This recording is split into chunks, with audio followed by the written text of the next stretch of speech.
Mega love shout out everyone. Welcome to Ate Lorne's channel.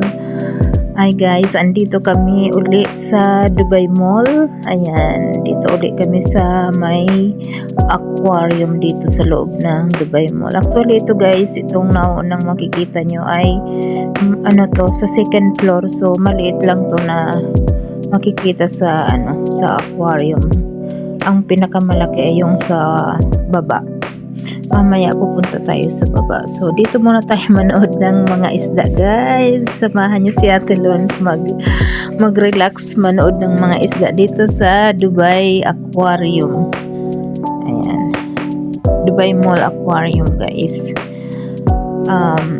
Dito rin guys kapag gusto niyo mapunta doon sa sa ilalim, yung makikita nyo yung mga isda sa taas na pwede kayong maglakad doon sa gitna ng aquarium sa ilalim. So makikita nyo lahat ng mga isda na nasa loob ng aquarium, napakalaking aquarium, pero may bayad yung guys. So kami, hindi naman kami pumasok doon, dito lang kami sa labas.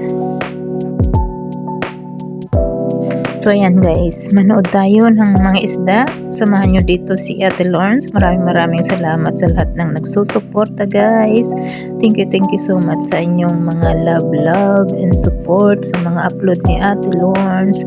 Let's watch this all fishes here in Dubai Mall Aquarium guys. Ang laki nito.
So ayan guys, pababa tayo doon sa sa first floor. Ayan, nandito na tayo guys. So dito makikita ang kabuuan ng napakalaking aquarium guys. So kaya makikita nyo rin yung maraming taong nanonood dyan. At dito dyan ka pwedeng pumila sa loob niyan para kung gusto mong pumasok at doon ka manood sa loob. May bayad guys, yung sa underwater zoo na tinatawag. So ayan, dito lang ako sa labas para makakuha lang tayo ng video. Kaya ayan, manood tayo guys. Maraming salamat.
minsan guys merong nagda-diving dyan or meron ding mga mermaid sa loob niyan, pero sa ngayon ay wala. Yung mga nag scuba diving wala din sa ngayon. So ayan lang, puro isda lang ang makikita natin. At malapit na rin tayo magtapos guys. Maraming salamat. Thank you so much sa suporta nyo guys.